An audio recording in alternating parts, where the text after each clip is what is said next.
Your own makes him better. You know, I agree with C Boogie again. Steph cannot be a dom if that's how she's talking. Ayesha is talking as if what she does makes him a better man. You know, I'm flipping the page because I got pages. She's acting as if what she does make him better. I've never seen a woman marry a man and the man become a king.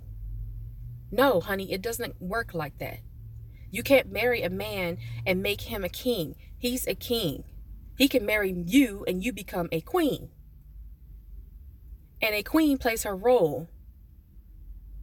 And she's acting as if Steph has concubines and hoes and all kinds of stuff, and sluts running behind him. They are running behind him and stuff as groupies, but she acts as if he has kids on the side. That's the way she's talking. That's the way it came out to me. Very ungrateful persona that she was, the way she was portraying herself. Her persona is very ungrateful, in my opinion. This is coming from a woman. Clearly, I'm a woman, so I'm speaking to that. I apologize for the background noise. I'm about to go to work, so y'all forgive me. BGS talked about the moon and the sun, and I agree with him on that. The analogy of the moon and the sun. And this is really not even an analogy. This is a historical reference to nature, how nature works. Going all the way back to Africa, the moon versus the sun. The moon, Ayesha, who was the woman, reflects the light from the sun, which is the man, Steph in this case. So Ayesha reflects the light from the sun. The moon has phases. The sun does not have phases. The sun is the sun. It is static. It is stable. Meaning he can survive on his own without you. Okay? Ayesha. Meaning that we only see the moon because of the sun. And when the moon is receiving the sun's rays. Let me say that again. You only see the moon because of the sun. And when the moon is receiving the sun's rays. During the new moon, that's a different phase of the moon. You have the full moon, the waning moon, the waxing moon, the new moon. You have those different phases of the moon. Women have different phases throughout the month. We know this. Right? So I understand that Ayesha's reaction to the woman coming into the car when she was breastfeeding Riley in the back seat, that's an invasion of privacy. We understand that. That tells me you need to get your security up. Because if it was me, if I was Ayesha and I'm in the back seat breastfeeding a baby because we on our way somewhere and I just need to breastfeed her because she's hungry or whatnot, and you have to do what you have to do as a woman, as a mother, the security gonna knock them heifers out. Why? Because I'm going to tell them to knock them heifers out. Okay? You push their asses away. Anybody come to this car that's got a vagina, get her away from this car. Anybody come to this car that ain't got a vagina. Anybody come near the car that ain't Steph or one of Steph's boys or anybody we with, they need to go. Or the family and friends and stuff. If it ain't family and friends and it ain't Steph, you get their ass away from this car. Oh, I ain't breastfeeding at this time. I don't care. Whoever it is, if they ain't family and friends, they can't come over here. It's that simple. Like, get your security up. So that's what that is. Anyway, moving on. The woman said, "Oh, honey, you signed up for this," because she literally got into the car. Like, Ayesha said that she got into the car. Like, her body was in the car. But was the woman wrong for saying, "Oh, honey, you signed up for this"? I don't think she was wrong for saying that because, yes, Ayesha, you signed up for this, like I said earlier. What Ayesha failed to realize was that the attention she gets is not because of her. This goes back to the moon and sun. That whole thing. The attention she gets is not because of her. It is because of Steph's work and her support of his work. Just like her mother-in-law, Sonia, said a little bit earlier. Or she alluded to a little earlier. Sometimes I wish that, in my opinion, I wish that Black women with powerful Black men would stick to the basics and keep things light when they have these types of conversations. You have to remember that you're on a platform that has had a lot of controversy in the past. You're on a platform with women who have had controversy in their past as well for things they have said, things they have done, and more importantly, things they have done. And things they have not done. properly, behaving improperly for the time, or not responding timely. So all that makes a difference when you look at what platforms you choose to go on. Nobody forces you on these platforms. You go on these platforms because you want to.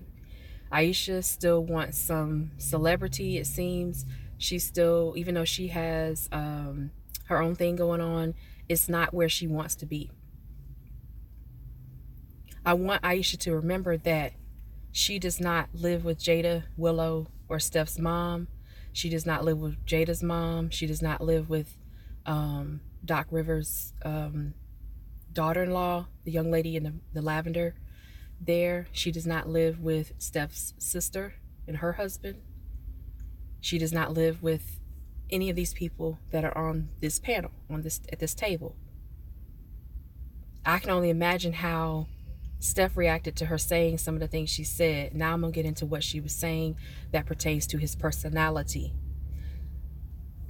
Ayesha literally said that Steph's cool demeanor. They asked her about, how do you feel about Steph's cool demeanor? It doesn't seem like he pops off. It was a person that wrote in a question from LA. I think it was, her name was Catherine, wrote in a question on the red piece of paper.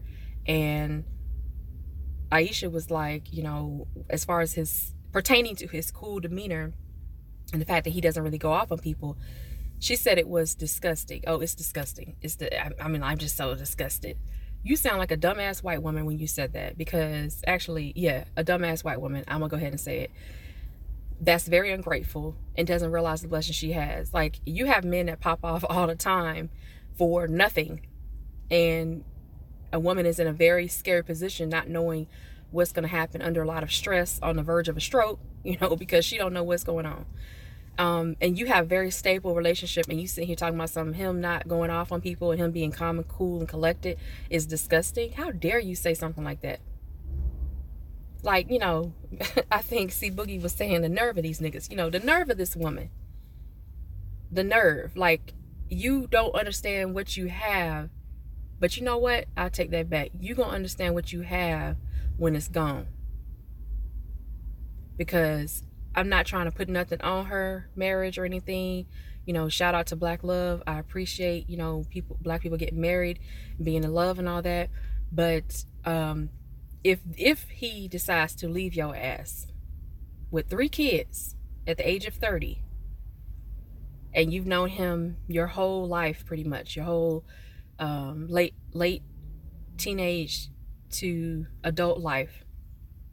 First of all, who's gonna want you with 3 children and you're Steph Curry's ex-wife? I mean, there's a lot of guys that want you still, but on a practical level, who's gonna want you in that position? Who's gonna want you as far as business relationships? Because all that will probably be destroyed. Who's going to want you, or who's going to need you as Steph Curry's ex-wife on anything? You know, if that happens, sometimes we have to look out into the future and see what would happen. You know, take ourselves out of the current situation and extrapolate into the future. What would happen if these things keep pushing forward? If you don't get your act together, Ayesha, I'm telling you, you're going to continue to see problems. You are complaining about something that women wish they could complain about. You're complaining about the fact that he's too nice and this and that. If he start beating up on your ass, then you're going to be like, oh my God, I can't believe this. Me too, me too. You know, so count your blessings and be thankful for what you have, because you have women out here who can't find a man. You have women out here who wish they looked as half as good as you do. I'm not saying she's the best looking woman, because I've seen better even in my own family. You know, a light-skinned woman with long hair, and that's probably a lace front, but light-skinned woman with long hair and light eyes and, you know, in shape or whatever, that's a dime a dozen, you know, where I'm from. Like, okay, I have cousins that look way better. That's, you know, whatever. I mean, she's from Canada. I don't know if that has anything to do with it. I don't think it has anything to do with her being light-skinned, because he's light-skinned and the family is, you know, light skin and everything. But it's her. I think it is her personality is clashing with the lifestyle that she chose, and she's just not realizing this. And it's sad because it's almost as if she's going through an early midlife crisis. You know, that's what it seems like. I hope that she can work this out with him. Number one, she needs to stay off social media for a while. Number two, she needs to stop making so many risky decisions as far as going on these social media platforms, having these types of discussions about her marriage. She needs to stick to her job, what she's doing, because talking about your husband this way and not showing loyalty puts you in a bad position financially as far as business. Because if you have to sign some kind of contract, that could affect your contract, you know, renewing your contracts or getting more jobs and getting different venues and stuff. It can also affect you rising to another level within that business, you know, with the cooking. She could do like Rachel Ray, if she hasn't already, you know, have her own line of pots and pans and kitchen tools and things. There are other options for her, and she would lose out on that if she doesn't shut the hell up. That's what I'm saying. The second thing is she's too comfortable around unapproved women. Her mother-in-law and sister-in-law obviously are approved, but other women on this panel are not necessarily approved to talk about what they go through, because one is Jada.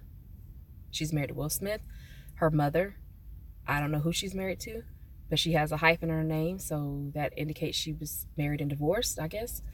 And then you have her daughter Willow, who is not married. She's not even a full-grown woman.